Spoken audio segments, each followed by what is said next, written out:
Hi everybody, it's Honest John again. Now let me begin by saying that Bashar Assad is completely at fault for the civil war in Syria.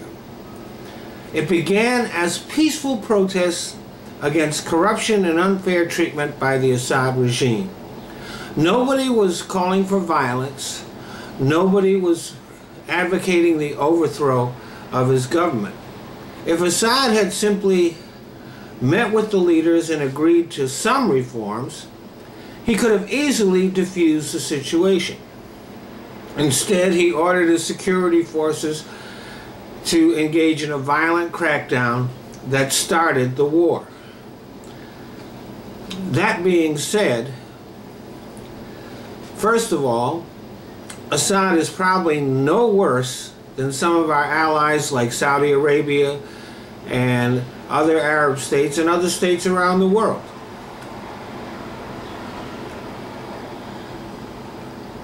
And as much as I despise Vladimir Putin, I do not share the alarm that our government and some of our allies have about the presence of Russian troops in Syria. Let's face it, our policy to get rid of ISIS has been a complete failure. And if we're not going to put boots on the ground in Syria, and Russia is willing to, that's fine with me. Let them take the casualties. Let them spend the money. And if they win, more power to them. I hate to say this, but as evil a prick as Assad is, our insistence on his removal is foolish and misguided. There's nobody among the rebels who can take his place.